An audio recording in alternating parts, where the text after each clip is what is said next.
The shadow came on us, took over our lives. But somehow now's the time we must unite. Be bold, be brave, be still. In the end we shall heal. Cause there's an answer, and together we will stand and fight. Lagi lojing dom ka klam kitap lagi. Ya kasha rak jinker men yin kde man kasi. Nhìn nhạc lết kỳ chính ya lệ bật kỳ chính he. Hà chính du ai nhìn sa bôi sha ka thong ka ba nghi bê. We will gather at the darkest hour. Win this battle with faith and power. Long as we don't lose track of sight. Together we shall see the light. No one can stop us, let's stay strong. The road to a better tomorrow won't be long. Katung mai bon ching che del gen sal sao on ching am del gen ta krukang. Kuai no tingi perse kushia na hogi koi pavandi milke rehna hai humko. Okay, be bold and be brave and be strong and fight on, live on. It's not the end, it's a bend in the road. Let's move ahead, no stopping yet. Let's move ahead, let's not forget. Faith alone dries every tear, and when all hope seems lost, let's bow down in prayer. No matter who you believe in, there's no denying a blessing. Heal and recover, let's stand here united as one. We will gather at the darkest hour. Win this battle with faith and power. Long as we don't lose track of sight. Together we shall see the light. No one can stop us, let's stay strong. The road to a better tomorrow won't be long. Issued in public interest by National Health Mission Government of Meghalaya. Ladies and gentlemen, we'd like to welcome each one of you to this public conversation themed Paving Way to Recovery. This is the panel discussion brought to you by the National Health Mission, Government of Meghalaya, to consolidate public opinions around the areas of social recovery from the second wave of COVID and the need to always prepare for any wave that may come our way.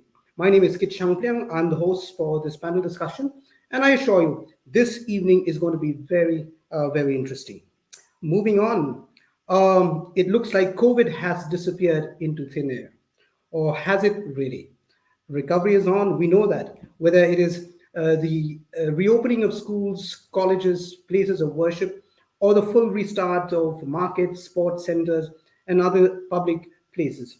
But there is more than meets the eye, because the past year has taught us that we cannot take things for granted. Therefore, preparedness is key.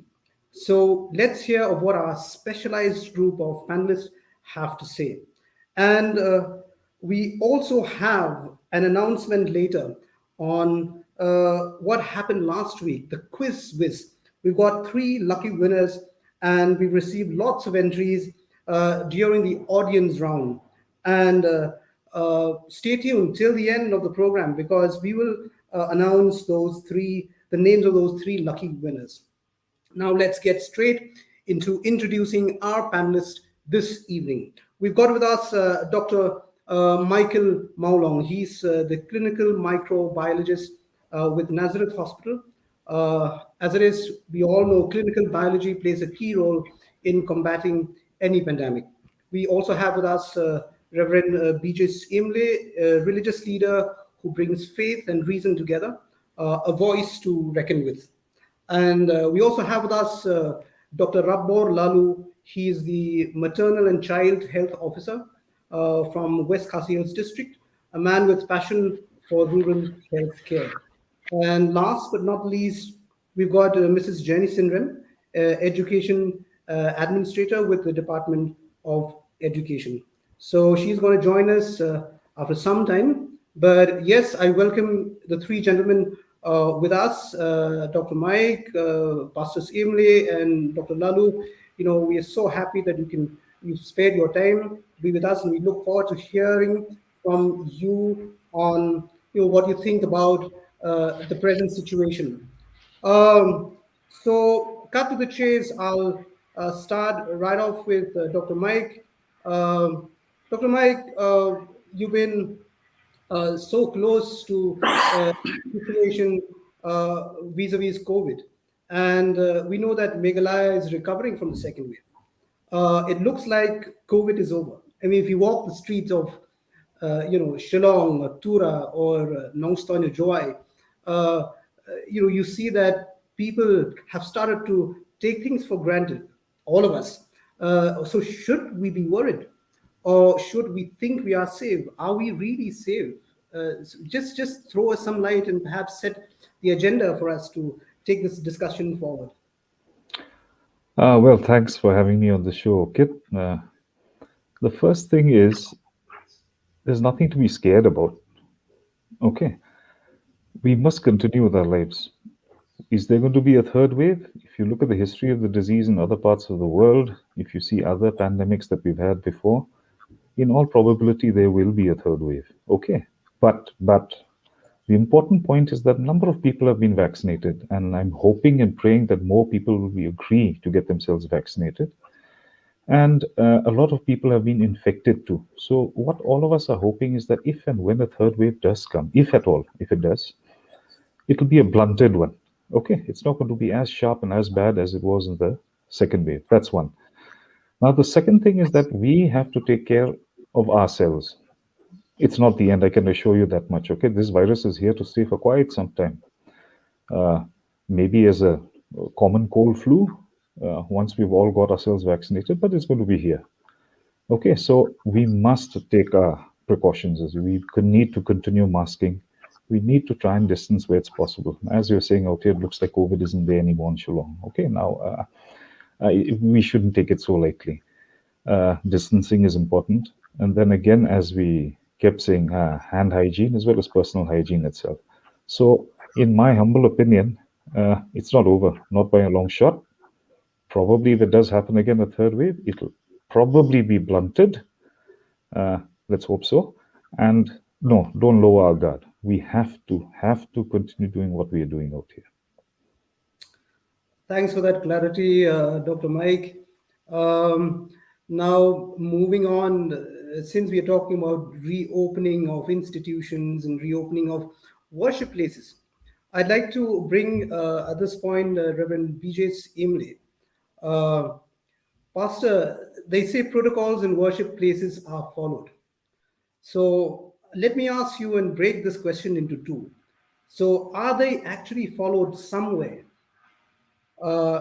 in some worship places, or are they followed everywhere? We know that this is the festival season. There will be events. So there are some of us who are concerned about, what will be in the next 2-3 or weeks or 2-3 months. And the second part of the question really is, therefore, what do you think the role of the religious leader in COVID times and post-COVID? Because we have to think about the role of the religious leader also vis-a-vis protection. So please throw us some light, Pastor. Yes, thank you, Bakit, for having me on the show once again. Since I'm a churchman, and since we are in a state with a predominantly Christian population, where worship on every Sunday involves the assembly of a big number of people and at one time. Let me begin with a few comments on the observance of the protocols in the churches. In the churches, as far as I've seen, we are yet to observe the protocols uniformly. Churches in the urban areas strictly observe the protocols, right from the entrance of the gate, entry into the church building, sitting arrangement, wearing of mask throughout the worship, timing of worship, and how worshippers are led out of the church building to maintain social distancing. However, in the outskirts and in the rural areas, you will find churches who are very, very lenient. In fact, in some, there is no observance of protocol at all. Some in the outskirts and in the rural areas, they are somewhere in between. I would say that they are neither hot nor cold, neither strict nor lenient. They are selective in choosing which of the protocols to follow. If you ask me why it is so, I would say that it is all about how leaders in the local churches understand the issue and then manages and makes the necessary arrangement.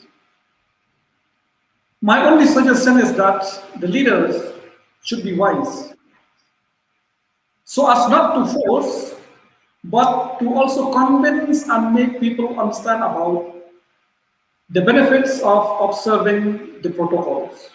And I strongly believe that if people understand, they will definitely follow the protocols and the instructions. Many a times I've seen protocols being strictly followed inside the churches and inside the compound of the churches. But once outside, we see that all is lost. They forget all the protocols. So what I mean to say is that if the benefits of observing the protocols is understood, people are made to understand what people do inside the church. They will also practice that outside the church. And I think that is where the role of the church leaders. You teach them inside and teach them also how to do outside. Because I think that is a problem there. And I think this is the same problem not only within the churches, but in the other places of worship. Be it a mosque, which is to some extent similar to Christian worship, assembly of people. Be it a temple. Some temples, we see people lining up at the temple, especially on Saturday and on auspicious occasion. So the leadership should be wise in making people to observe the protocol, both in and outside the places of worship. And I think we, religious leaders, we have a big role to play in that. And I would also add that religious leaders should walk the extra mile. It is not only in the church and just outside the church, Yes, but even at other times. Now yes. we are in the period where we are going into the festive season of Puja, Deepavali, and then Christmas. And most of the activities will not be inside the church, it will be outside the church. There will be shopping, okay? There will be feasting. I think that is where we have a role to play to guide the people. To guide them, but these are the benefits, or this is our duty and our role to play as followers of any faith. And I think religious leaders, we have a big role to play to guide our members, be it our church members, be it the members of any religious faith. Thank you. Pastor, I'd also like to, bring into your attention. You very rightly said, once we come out from the four walls of the church building, and then there are also these cottage meetings, and when once you get into people's home and homes of the faithfuls, then you tend to offer them a cup of tea. So we've had instances where COVID spread at the time when people, and the hospitality, because we are a naturally very hospitable community. So I think, do you have anything to say on that? Maybe your local church, if there are some, internal protocols and understanding to in the interest of protection.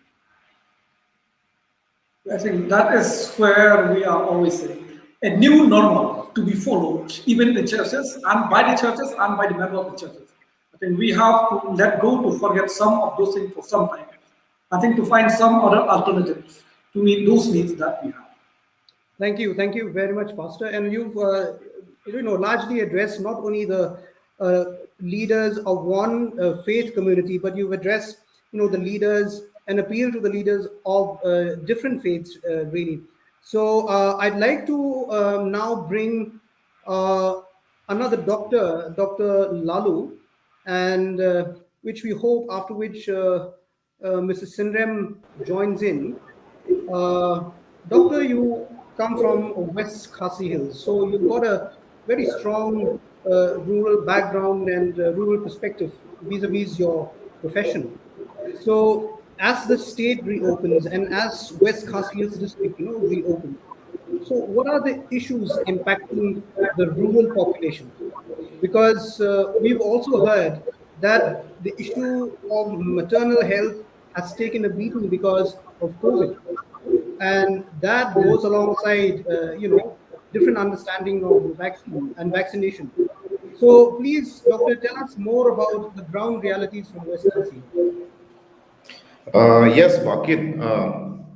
Since we had the pandemic last year, the maternal health has really been affected by this pandemic. Firstly, because of the effects of the virus as it is on mothers, and secondly, because of the fear of the virus. So, pregnant women are always considered a special population because they are at a higher risk. They are more susceptible to a disease, or they develop more severe forms of the disease when they do contract it. So this is in part because of the unique immunological condition that is caused by pregnancy. So that is the effect of the virus as it is on pregnant women, pregnant mothers. Secondly, we have the effect of this pandemic on maternal health services.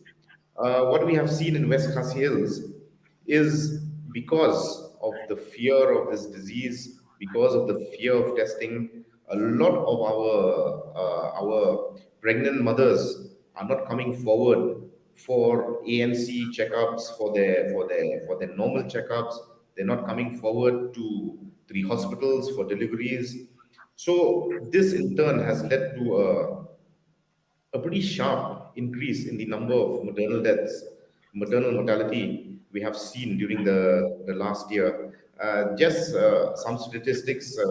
Last year, before the pandemic hit the world, hit West Khasi Hills, we had about 20 maternal deaths in West Khasi Hills in an entire year.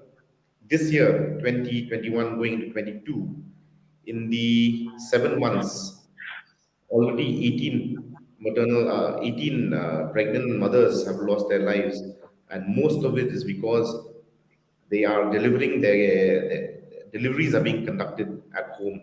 So yes, this disease has really had a very severe impact in maternal health and maternal health services.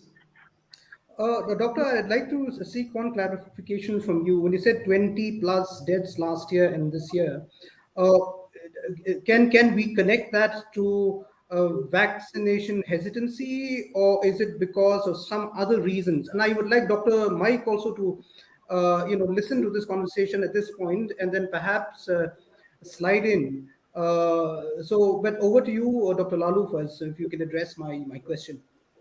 So the reason why certain mothers do not come to the hospitals for their deliveries, not only some, actually a sizable number do not come to the hospital for deliveries, is because number one, they don't want to enter hospitals because there's that fear that in a hospital the virus is circulating, and number two, it was previously it was there where it was mandatory for all people coming to the hospital to be tested. But now, since we've encountered these kinds of problems, we don't. It's not mandatory anymore for people assessing services in hospitals to be tested. So this is basically the two reasons why we had a huge shortfall in people assessing services in hospitals, especially in public-run institutions. Dr. Mike? Yeah, uh, just as Dr. Rabor has just said, we must understand one thing. Okay, our country was a bit late with bringing in the advisories and vaccination in pregnant women. Okay, but the two go together in this pandemic. If you're pregnant, get vaccinated.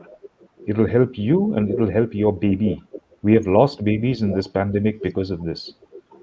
The mothers who didn't take the vaccine when it was available to them. Now that's very sad. If there's a way we can prevent a death both of the mother and especially of the child, I mean, we should take it. It's an opportunity that is available to us. The scientists have worked hard. They've given it to us. God has given it to us. Take it with both hands. Okay. And since we're talking about mothers also, I'd just like to mention briefly upon people who are immunosuppressed, like HIV patients. Okay. The vaccine is not a HIV is not a contraindication to get the vaccine. You can get it. The issue is because of the condition you are in, particularly if you're not taking your medication, antiretroviral therapy, what happens is that your body cannot produce enough antibodies, okay, to mount an immune response. So what happens that maybe the response to the vaccine is blunted slightly, but it is not a contraindication. Please remember, HIV in itself is not a contraindication to that. That's all I want to say. Thank you. Thank you very much, Dr. Mike and Dr. Rabor. Te kendia akin kasi kini armut ki doktor ki ong ba ha kapor ka ba ka kemi ka armet kadon ka jingma lada kim a ya ketika. Te ka jing kerpat dongki bat ka jing pun soto ka ba syai kedar mentan ki ong ba let ban a ya ketika lada hidei ki ba ki ba kit ya ikunlung dongki ha ka ko dongki let ban le kata ban yada ningkong yapi but ya ikhulung ban hapo jong pi that was a very clear unanimous sort of from the two doctors advice, and I'd like to bring forward now Mrs. Jenny Sindrem. Ms. Sindrem is Mrs. Sindrem is with the education department, and the question to you, ma'am, is the world, we've been talking about reopening of schools and colleges, of worship places and marketplaces. So we know that the world can't stop forever because of COVID. Life has to go on, and so does education. So please tell us something. How prepared are we to reopen our schools? When vaccine is not available to the children. Okay, thank you, Mr. Vakit, for that particular question. First of all, the things that the education department has issued a letter, a notification on 26th of August that school should reopen. It is not just by saying, but we have had a thorough discussion, a very deliberate discussion with the ministers, with the chief ministers, with the minister of education, and with all our ACS, then with the health department and all we have considered. And there was a findings also by the fourth national survey of the Indian medical research, which have reported that 67.6% of the Indian population has antibodies against the virus, and that the children had a similar role of infection, thus protected by now as adults. This has been corroborated by many other state-specific and local surveys. So we have just not opened school or reopening of school just like that, but we have based on the surveys. As we have mentioned that 67.6% of the Indian population has antibodies, so which is resistant to this particular virus. But to protect against that, we have issued another notification September that schools should be open like from in the rural areas, from elementary level to secondary to senior secondary level, the school should be reopened. But in urban areas, from classes 1 to class 5, school can have a school visit, just maybe alternate days. That also depends on the consent of the parents. And then for the class 6 onwards till class 12, we have issued an order that they can open schools, but we have minimized the number of students. Instead of going around, let's say an enrollment of 40 students in a class, but we have to divide into two sections, maybe 20 students in each section. That means they divide the time. The allotted time is that 2 to 3 hours, means minimize the time of the children to stay in school, and also minimize the different time. Then as teachers, they should encourage the students to have a proper maintain protocols. Like if you enter the school entrance, you should stand in a queue and maintain a distance of 6 feet. as being provided by the protocol. So this clear instruction has been issued to the school. Around 30 variables are there which the schools need to be followed, and a proper sanitization of those areas which is being commonly used, especially the toilet areas, the washing station. So these are the things that we have been prepared for the school. And if cases come, if a student is sick, or maybe a family member is sick, it is a strict school authority has been designated that they should ask the student to stay at home. It is the duty of the parents now how to deal, like if they have these type of symptoms, like a little bit of cough or fever, that they should maintain that all the children should remain in school so that the other children cannot be infected. So in this manner, we have issued the instruction. And also, further, there is a consent, also a task force under the leadership of the deputy commissioners of each district. They could create a task force which is headed by the deputy commissioner, and then with the district school education officers, they are there to, and some community members, school management committees, along with the parents and teachers. So in this task force, they have mentioned what are the areas to be looked after, so that strict protocols are being maintained in the schools, so that these cases of viruses will not be brought. So these are the preparedness that we've been issued. Yeah. Then children, they are in when they are in school, they should not share tiffin, so that it is the school, it is the parents that they have to see the neat and tidy of the cleanliness of the school bag. Then the children should not share their eraser, their pencil. So it has been notified very well in the notification, the government notification itself. So then we have then instructed the school also, the school authorities, that to not allow children to have a group, like to have cultural programs or to hold sports activities, because sports activities also we need contact, so we don't know that these what in which houses there is any positive cases. So to avoid the diseases, so these particular instruction that no cultural activities can be promoted in schools, no sports activity can promote in schools, just learning, so that we can bridge the learning gaps of the children. Also further, we have also asked the school instruction to make the children to wash their hands regularly, sanitize their hands regularly, and maintain a distance even in the classroom about 6 feet, as per issued by the government. So these Yes, are I the think few tips, yes. the few particular SOP that we have been introduced in school. So this will Yes. help us in reducing. These are the few things that we have been Yes. Yes. preparing for the department. Very valuable information, Sindrem. And I'd also like to, invite our doctor friends, because, parents now have this question whether is it safe to send my child to school.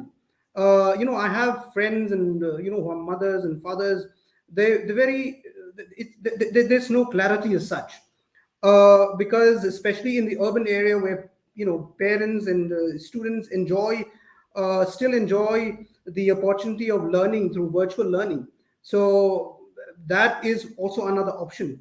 But here we have to go back to school, but how practical from medical science perspective? Either one of Will, you. will I take that? Yes, yes, please, Dr. Mike. Rabor, would you follow after me? Yeah. Dr. Mike, you please go ahead. Okay. Okay, let's put things in perspective. No, our life must go on. We can't go on this way. Okay. Now, I don't know how many of you have heard of it's a kind of an organization called the Indian Academy of Pediatricians. Okay, or Indian Academy of Pediatrics, IAP. It's arguably the most scientific driven group in the country. They issue guidelines for pediatric patients in our country. So they came up with a positional statement last month. What they have said is very, very clear. If you look at the risk of COVID in children, and if you compare it to what is going on with children right now, sitting at home, growing fat, no playing, zero communication skills, they are not studying, looking at their phones, looking at social media, the risk uh, of COVID is extremely minimal. as compared to what they're going through, the suffering that they're going through without knowing it, without understanding it. Probably a lot of parents also may not be aware of this. Okay, so does COVID happen in children? Yes, it does. Of course, it does. Now, is it severe? No, it isn't. Most children will not develop pneumonia also, COVID-related pneumonia. Okay, so we must understand that most children who are infected are either asymptomatic or very mild, just like any other cold. Okay, a very small percentage will be admitted to hospitals. And from those who are admitted, a very small percentage will actually be severe.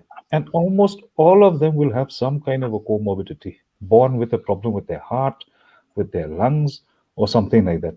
So we must put things in perspective. If you ask me as a parent, we've decided, my wife and myself, that when the time comes for our older child, yes, we will. For the smaller child, we'll wait and see as things evolve. And if you look at the population of these children, okay, they constitute about 44% of our country's population. Of 1.35 billion people, they constitute 44%. And from those 44%, 12% have actually come in contact with the virus, either asymptomatic, mild, whatever. The vast majority by far being asymptomatic or mild. Okay, nothing's happened to them. So you must weigh it now, cost benefit analysis, and look at it. And if you ask me, in my personal opinion, I think it's time to go to school. Okay, take precautions. By all means, take precautions. You have to mask up, distance, things like that. Okay. Now the second point I'd like to clarify, not clarify, actually, to bring to the notice of everyone out here is that the vaccine is around the corner. Okay, so we have two companies right now, Zydus Cadila and but the Covaxin. So they will probably be rolled out for the 12 to 18, hopefully by this month. Okay, we're still not sure. Now the government of India is still working out logistics, so it may take some time.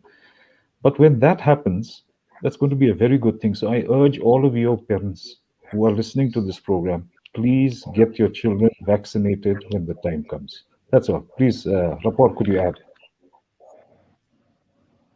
Dr. Michael, what you said is very true. I mean, the vaccine for the 12 to 18 will be out very soon. And then this is also a message to the parents, like since the kids are not eligible for vaccination right now, if we want to protect them from this disease, then it is our duty as parents to make sure that we take this vaccine and prevent this virus from being transmitted to our young ones. I mean, that's one aspect of this pandemic which a lot of people seem to be blind to. That it is our duty to protect our children by getting ourselves vaccinated. Thank you. Thank you both to both the doctors. I think you've spoken with one voice. Time to go to school. Life has to go on. Precautions to be taken, and vaccine is just around the corner. So hope is around, and I'd like to just sum it up in Khasi also. Kaya begitu ki doktor ki ong mentan kalong ba hakaway bayadey ba kajing play ki school. Ki ong bakala sngan mentaban play ki school. Hindray ngidang day pa de ban yada yaladi namar kat day tang kata kaba pla yangi bangin yakun yaw ni knyang jingpang ke covid khat khandai te bat ki ong ru ba kadon ke kubor ke bha bat ke ba wan ra shibon e jing kermen namar ba uni kani ketika nakabenta ki khna ru kan sawan shen kala ban chimpor katu kani bana hindray kan sawan shen bat baro na preng jungi in yo ya kajingya dago pura khamtam ki khna te I'll like to thank all the panelists for now. We would like to slip into a quick break, but yes, if you have questions or you need support, help of any kind, or even if you have a question to the doctors and the panelists here, you can call a toll-free number 14410. It's right there up on your screen. The toll-free number 14410. You can also download the Behavior Change app. You will get all the information around COVID-19 in Meghalaya, and the app is also there, flash on the screen. And of course, make sure you get your second dose. For those people who've got their first dose, make sure you get your second dose. if you're not vaccinated once or twice, if you have been vaccinated once or twice, show solidarity by making this frame that you're seeing now on your profile, as your profile frame on social media. Okay. National Health Champion, follow the instructions on the screen. It's very, very user friendly. Yes, and we have the winners, three lucky winners from last week's quiz whiz. During the audience round, we received a lot of entries. And yes, stay tuned because we will be announcing the names of these three lucky winners towards the end of this discussion. So it is time now that we slip into a quick break. We'll see you on the other side.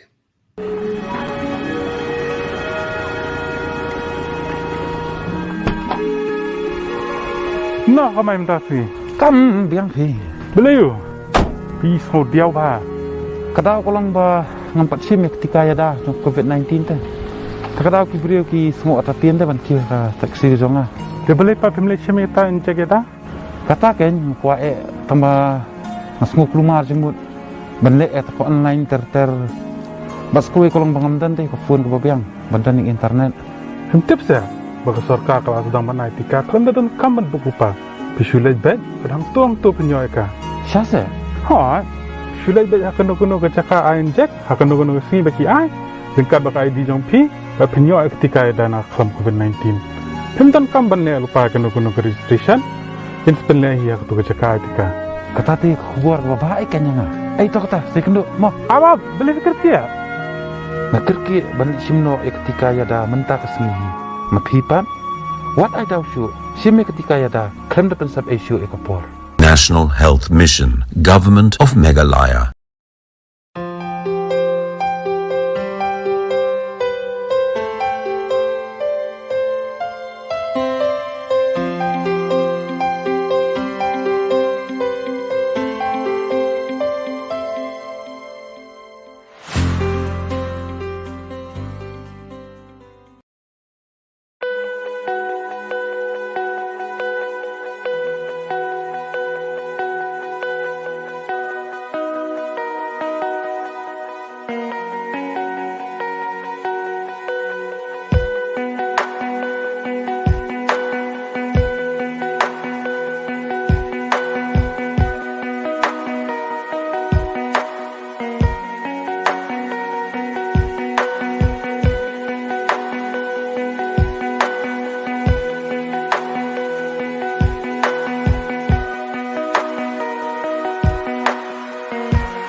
After that break, welcome back everybody to this panel discussion, Paving Way to Recovery.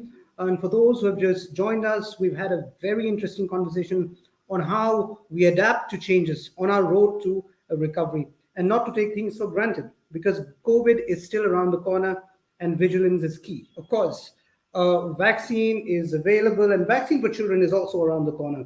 So now let's probe further into what our panelists have to say. I'll start this next question, and I would like to bring Reverend BJ Imle. Pastor Imle, we'd like to look at some solutions and hope in this second round of this conversation. As a state, we are at 53% vaccination, and 47% is we are yet to achieve that, and it is an uphill task. We are cutting a sorry figure for the state. If you think about it, comparing it with the rest of India, in Meghalaya, there is also evidence to prove that faith is one of the reasons for this uphill task, to be very frank and honest. And it is not just a rural issue. It is also an urban issue. So the question, therefore, is there a tug of war between faith and reason? Or is there a possibility where the two can meet? Pastor, will just please throw us some light around this. Bucket, yes. if we look at the outward signs, I agree with you that there are evidence to prove that faith is one of the reasons for vaccine hesitancy, which resulted in the low vaccination rate in our state. But again, we have to put things in proper perspective. Is it faith or the misuse of faith? That is the question I've always been asking myself. This statement has direct reference mainly to Christians, being a Christian-dominated state. And we are all aware that in the midst of all the struggle that we went through, some what we call freelance preachers, or we call them, some call them the preachers of the prosperity gospel. They go around teaching people, linking the vaccine with the number of the beast, or saying that the vaccine is a sign that you lack faith in the miraculous works of God. But I think the other part, the miraculous work of God, is something that is to be debated somewhere else. So I would ask that question, and I have always been asking myself, is not this a teaching which is a false belief, brainwashing people by some people for self-gratification, many monetary gains, maybe just to satisfy themselves with what they are doing? And most of the people, most of the victims of this group, they are simple folks. Many are in the villages, some are in the urbans. But let us also take note of what you have hinted in your question. To take note of, there is another group of people in our society, the educated, the urban based, who are hesitant to take the vaccine. Through my personal experience with some, I found that there are some of them who are basically scared of the needle. Yes, since childhood, scared of the needle. My father would faint when he sees the needle. And then there are some who are apprehensive about the efficacy of the vaccine. That is the fear inside of them. And to hide their fear, what they do is they justify those teachings from the Bible to fight what is inside of them. That's why I'm saying they misuse faith. They misuse the teaching of the Bible.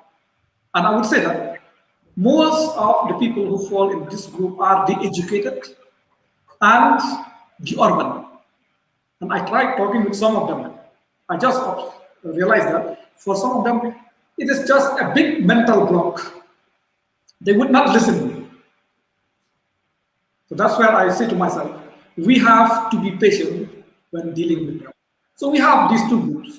But whatever it may be, I think we have to appeal to one and all to accept the fact that faith and reason, or science and religion, they should go hand in hand. We are in Shillong. Dr. Maulong is there from Nazareth Hospital. We have Gordon Roberts Hospital. We have the upcoming Ramakrishna Dispensary. All faith-based institutions promoting medical science, using medical science even to propagate their faith. I think that is where faith, medical science, we have always been saying that we go hand in hand. But in the midst of that, there are some who twist the whole issue.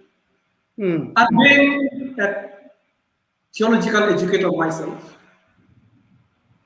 we always teach and say that one of the formative factors of faith is reason or scientific thinking. There is no faith without proper reasoning. Otherwise, it becomes what? Blind faith. That is in Christianity. But even if you go to Hinduism, Hinduism also goes side by side with what? Hindu philosophy, Hindu religion, Hindu philosophy. So they're always side by side. That's why we keep on saying that faith needs to be complemented with a scientific temper. I think that is the issue that we have gone through as a country. Then we have to remember that the basic purpose, the basic aim of science and religion also are very, very close.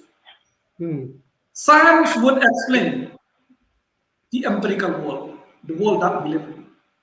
And faith would act as a guide how to live a meaningful life.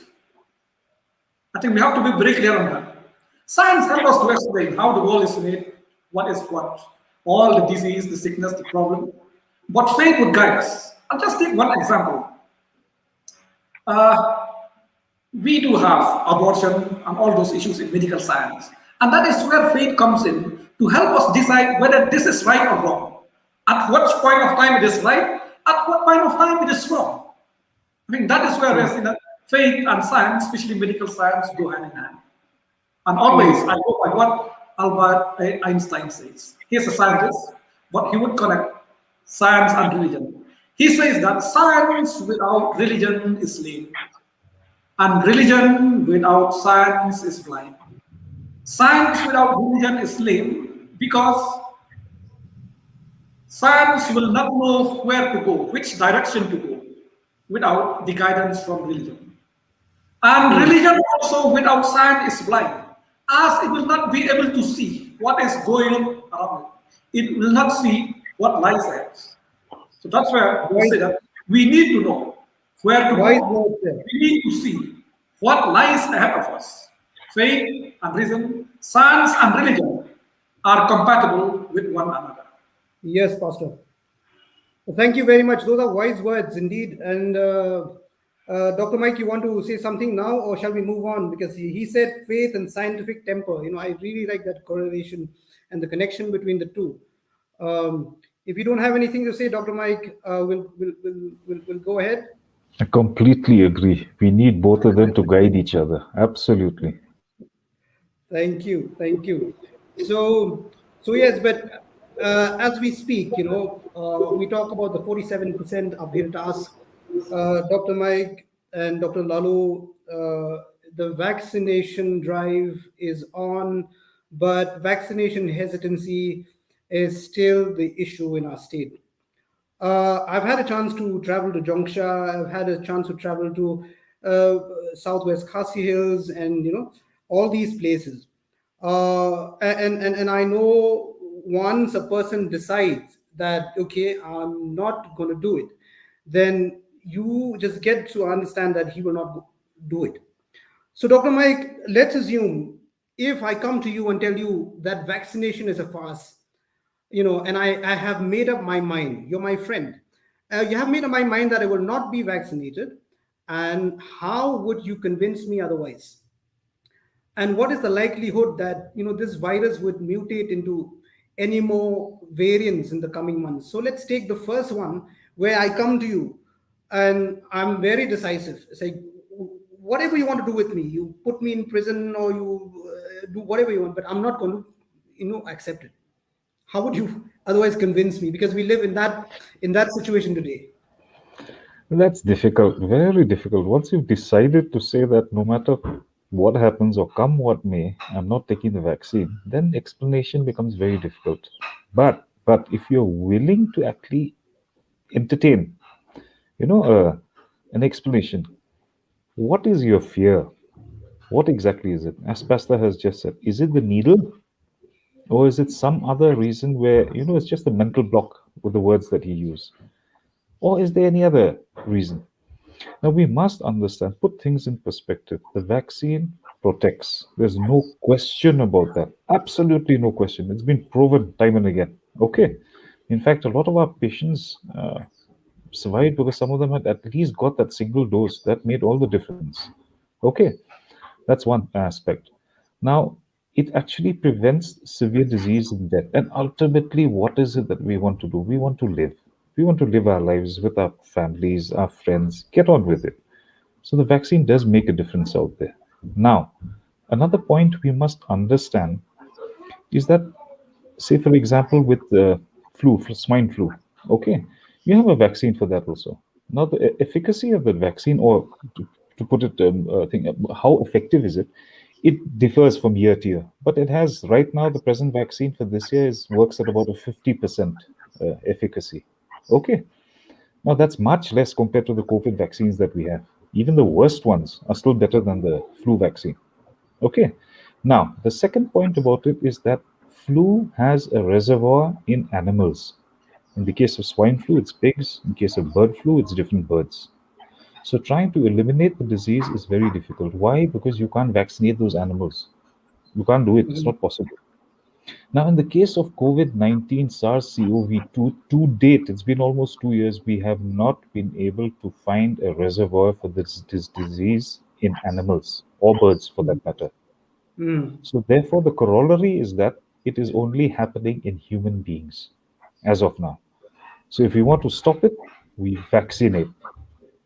Please accept the vaccine. Please understand that it is the only way that we are going to stop this pandemic and perhaps reduce it to the status of a common cold.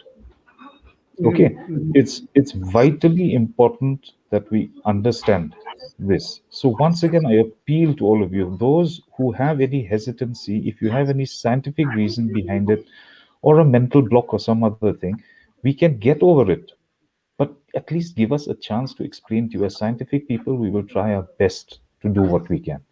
And as Ravan has just said, that yes, the people from the faith-based organizations also, they can also help with this.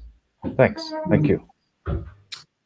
Thank you very much, Doctor. That clarity, if I understand you right, which means the fact that this rests only with the human beings as of now. So if there is participation, which means there is a higher chance of arresting COVID-19, in our generation. Am I right? That's right. That's right. And another point, which I think Dr. Abor had also brought up earlier, it reduces transmission. It doesn't stop it, but it reduces transmission. So it's both ways it works. Yes. Um, I would like to bring Mrs. Sindrem again, slightly deflecting from whatever we've talked about, yet related to the theme. Um, Mrs. Sindrem, amidst the challenge is that, how do you facilitate learning, during COVID times? Because learning can't stop. That's what we talked about. And of course, learning also, if you look at rural, urban, and then you have the people in urban who can afford and those who cannot afford. And then you're talking about, Android phones and availability of internet. So how do you overcome those challenges? Perhaps, the Department of Education has had some opportunity to, explore innovations and all of that. Can you share with us? Okay, thank you, Mr. Kid, for your question.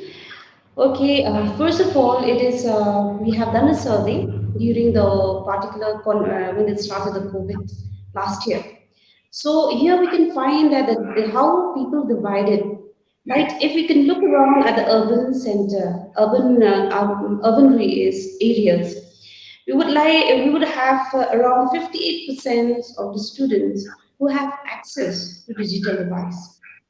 So we cannot leave these 42% which is not having access to the digital device in the urban sector. And when we look at the rural sector, we would have about only 19% would have a digital device, access to Android phone or be it television or be it computers, etc. So we also have 81% of the students in the rural areas who do not have access to any digital device. So although with this pandemic, we have to see the learning losses of the students from the education side. So looking at this matter, there are teachers in the rural areas, especially, who went to the us house visit to to the student's house. One student or two students they went for house visit, maintaining the protocol being like social distance, hand washing, wearing of double masks. This has been conducted in various parts of the rural region. And even notes and worksheets were being provided to the students by the teacher calling the parents to the school. Even at the urban area also, even at the rural areas also. These are a little bit, and for those who can access a digital device, through Dudarshan Kendra, we have been launched some program class-wise. And then through GeoTV also, we have been arranging for classes. And these are being provided through WhatsApp messages by the teachers. I could have, I think all of us, we have kids, we have children in our own houses. We see notes, videos is being coming out for those who can access the digital device. But for those who cannot, then teachers are working very hard. At least we have to see the future of these children also, because especially for the classes 9, who has supposed to go to class 10 and again to do their examination. So these are all the procedures being provided by the teachers. Although with this pandemic, but we have to really take around that all the students should get access to learning and at least learning losses. What the education department has also issued some order, the notification itself speaks that we will have in the winter vacation also we will have classes, and then we will have examination like this year in 2021 we have for the last year's exam 2020 we hold in March 2021. So this Yes. procedure, at least long academic session, will be extended for the Yes. students, at least to cover that particular areas where Yes. the learning losses of the students. Mr. Sindram, what we have a person called Banker Nonkindri. He has a question, and I think this question is uh, addressed to you. He says, how can a parent deal with a child who is scared to go back to school? All of us are parents, so we can, any one of us can also chip in, but specifically to you, Mrs. Sindram, if you can just respond to this question asked by Banker Nonkindri. Okay, so Babankar, if you are in this particular session, me as a parent, suppose there are many cases, might be a child who is very frightened. It depends upon you, a parent. It depends upon the surrounding. If you, as a father, yours if your has a suppose now if there's some you have been in contact with as a primary contact with a COVID positive person, suppose, and you went home with panic reaction towards your wife, towards your kids, towards your children, definitely the mentality of the child will be towards that, making it very scared. I'm scared to go to school because why? My father told me, my mother told me that if you go to school, you'll get COVID. No, this is not the case. It would be, I have been experienced this with myself. Okay, first of all, I've been contacted with one positive person because we go to work even during the pandemic or so because of our office work. So when we have contacted with this person, I just call my husband. Look, I'm contacted with a positive person. Please keep away all my children. Okay, please keep away my children. Don't allow them to meet me. Please arrange me the room where I can go directly to the bathroom and do my bathing, etc. And arrange me one room that I can stay, or else I might stay somewhere else where there is a COVID center. We do have the helplines which the health department are giving us. So we could call those numbers.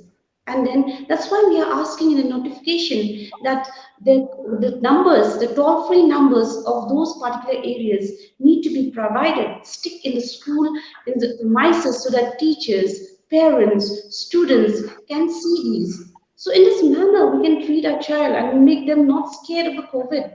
Because children are their mind is very sensitive. It is Yes. all because of the adult. It is because Yes. of me as a parent. So this is what my answer to you. I hope Very this valid. will meet your views. Yes, thank you, Mrs. Sindram and Banker. I hope you're happy with that response.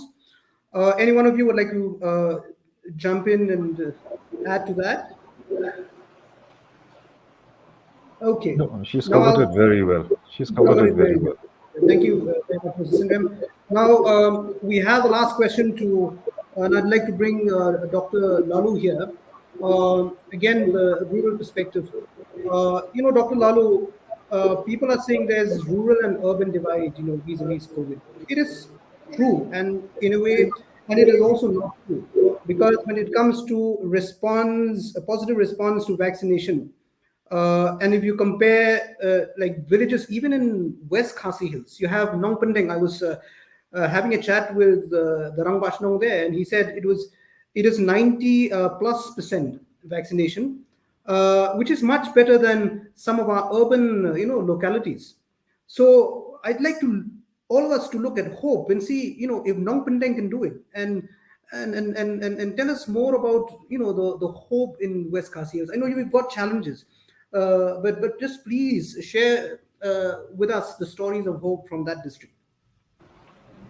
Yes, Bakit, I am so happy you took the example of Nong Pendeng, because Nong Pendeng is a very good example of how when civil society and governmental agencies work hand in hand, we can achieve anything. So in Nong Pendeng, the Sardar of Nong Pendeng, the Mintri of Iman Nongstoin, who is a resident of Nong Pendeng, they went for house to house campaigns to try and get people to come forward for vaccination.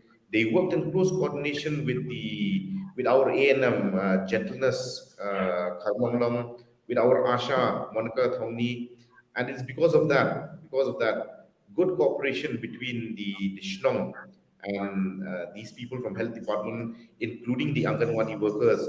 That is why we've been able to achieve 90% coverage. There are numerous other villages in West Khasi Hills who have been able to achieve 80, 85, 90% immunization coverage. And that is because of the cooperation and working together. Another reason, another hope for West Khasi Hills is that West Khasi Hills has a very young population. If we look at the vaccine coverage statistics, 55% of the above 45 have been vaccinated. However, only about 24% of the 18 to 44 have been vaccinated. Now, the 18 to 44 are the age group which are more technology savvy. They are people who will be accessing this kind of a discussion in a social media platform. So there is hope that we can get through to the younger age group and they will come forward, because they're an age group who are we can still mold them, we can still make them understand regarding the importance of all these healthcare initiatives. So yes, there is a lot of hope for West Khasi Hills, and in these coming months we will definitely improve our immunization coverage, our COVID-19 vaccination coverage. Well said, Dr. Lalu. And you know what? We've come almost to the end. And dear viewers and panelists, it has been a very insightful conversation. We've talked about a lot of issues and about the people, the challenges, the responsibilities, and how do we pave way for recovery. Yet, prepare for what could happen. I will take this time to announce the names of the three lucky winners. And as I said, there was a quiz whiz last week, and there were, a lot of participation, received lots of entries, and you see the name of the question number one. It's very small here, so let me try to find out how do I increase that. Okay. We've got two questions during the audience round. And the first was, name the app developed by NHM Government of Meghalaya on COVID-19 pandemic. It's available in Khasi, Garo, and English, and it can be downloaded from Google Play Store and Apple App Store. The answer is Behavior Change Management App. And the second question was, when did Meghalaya record zero new COVID deaths for the first time since the second wave of the pandemic? And the answer is 6th of September 2021. And the three lucky winners are, there we are, Quiz Whiz audience special prize winners. First prize goes to Rapstar Kharkongor, second goes to Akshat Podar, and third goes to Juhi Wanki Pala. So we'd like to congratulate all the three winners, and we hope that you continue to participate, and we wish you all the best in your life. Okay.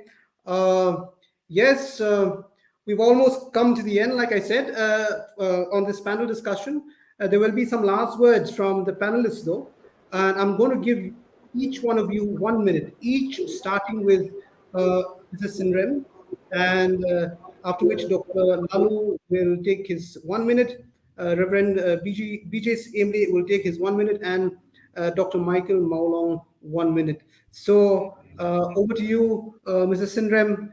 Your time starts now. Okay, thank you, Mr. Kit. Actually, the concluding remarks for this today's program is that even in the notification, we have also inserted those vaccination status of the teachers. The teacher, around 60% of the teachers have received first dose vaccination, and around 23% have received the second dose. So, and in the government notification only, it has been mentioned that all teachers need to be vaccinated in order to protect their children from coming to school so that they will not act as a carrier. And then it has also been said that if you vaccinate yourself, you prevent not only yourself, but you also prevent the society, especially you're caring for the children who are your students. So it has also been mentioned in the notification, government notification, that if teachers or non-teaching staff are not ready or they are not willing to take the vaccination, they have to undergo their RT-PCR test every 10 days.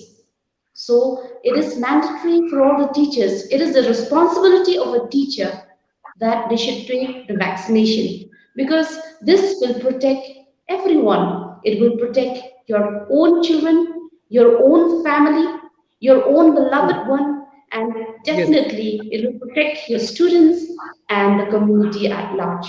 So please yes, do take the vaccination. very valid. Thank Thank you, you. Mrs. Sindrem. Dr. Lalu, over to you. Yes, when it comes to vaccine hesitancy, one of the main reasons is because of news which is circulating in social media, so on and so forth. So in this age and time when we have the internet, so the internet can be a source of a lot of good information, but it can also be a source of misinformation. So it depends upon the people. It depends upon you yourself to get the right information, make the correct decision, and come forward for vaccination. And let's not listen to all this fake news which is circulating here and there, saying this and that. So be wise, immunize. Thank you. Thank you, Dr. Lalu. Short and sweet. Reverend BJ Simle, if you can come now. Yes, Market, the coronavirus is very deceptive. I liken it to the game of snakes and ladder. When we look back at last year, we went through all that and then back to zero again. And from our experience, we saw that at its height, it caused fear and anxiety. And as it subsides, it made us all complacent.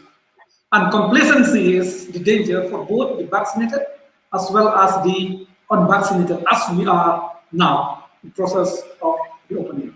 So I would appeal to all that let us realize that COVID is here to stay. We don't know for how long. We have to make some adjustments with those new style of living. For the vaccinated, let us still follow the COVID appropriate behavior. And for the unvaccinated friends, our appeal is to join us as we have to fight the fight together. And for all of us, let us remember that we need to lead a healthy lifestyle, be it our food habits, our sleeping patterns, everything that we do. And let us teach our kids to avoid junk foods at this moment. For the grown-ups, I think we should avoid smoking tobacco. I think the doctors can tell us better. And this is the best time for us to curb all those which would not only affect COVID, but the other diseases. Yeah, I'd like to believe that our two doctors don't smoke, and I believe so. But Pastor, I love your keywords. I love your analogies and your wisdom and your oratory skills. You put it right there. Perfected it in a nutshell. So, but for now, the last word goes to Dr. Mike. So, your last word, Dr. Mike. I'll keep it short and sweet. First thing is the pandemic is not over, not by a long shot. Okay, so please keep your guard up. Keep your guard up. Use your masks.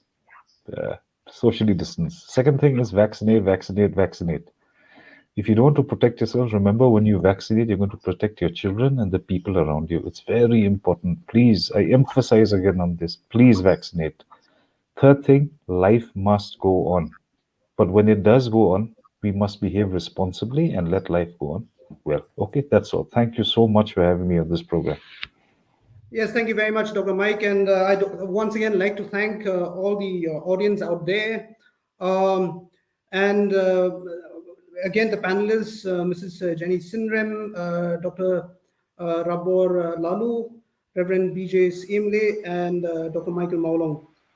It's been a very, very purposeful conversation, and takeaway is that in the midst of all these, challenges, I think adaptability is key, preparedness is key, and therefore we have hope in humanity. So thank you once again for your time. And this panel discussion is brought to you by the National Health Mission, Government of Meghalaya. Until we meet again, goodbye and good night. Kublai, atu pitep bayu knyang jupang COVID khat khandai, la ban pindu jan, da manga bat mapi, hoi, ringkat lang, nila, alai bat nga, nan puni kumno. Haguno gupor ba pijur ho ni senria, kunma berbor ba pidai bandai laga cintur daga jan rumal. Kat bala, yele ban perking yel dia, ban kta ila ki kman, da kmut, bat ila ka cintur. Sait bahaya lagi jongki kiti daga sabon kumba arpo second AA. Penjengai iwe ni iwe, bat dakin mau, ban yeng jengai kumba nruput AA. Kebakong san AA kadai ban dengi ki mas man la kapor, kawi ka surgical mask, bat kawi ka mas jan nalor. Lada pidan kano ga jimpang kum ka jirho kishit penhiar thaj man kapor, shitom ban ring man siam, do kabor jingman, bat kabor jingsma. Phone Shaki Health Center kibadan Hajan Jongpi lani pila ban call yau ni toll free number iwe sao iwe not namtai kinogino kijing yarau ingi bangin yarau ipi. National Health Mission, Government of Meghalaya. Hey Kongdeng, where to? Seems like somewhere special. Yes, it's special. I am very proud to be a part of India's largest vaccination drive. Are you not worried? Why will I be? Instead, I should be worried if I'm not vaccinated. But people are saying so many things. People will always have something to say. Will it really protect me from COVID? Vaccination doesn't mean you are 100% COVID proof, but your immune system will be strong enough to fight even if you contract COVID-19 and it is not life-threatening. I heard it has severe side effects. There may be mild side effects like fever or chills or maybe headache, but that's normal. It will wear off on its own. But is it really safe? Of course it is absolutely safe and backed up by medical professionals. Doctors, engineers, politicians and many more are chosen from all sections of the society to be vaccinated. Yes, you are right. I will also get vaccinated immediately. Don't waste your time anymore listening to fake news and gossip. Take a decision to get vaccinated with confidence. National Health Mission, Government of Meghalaya.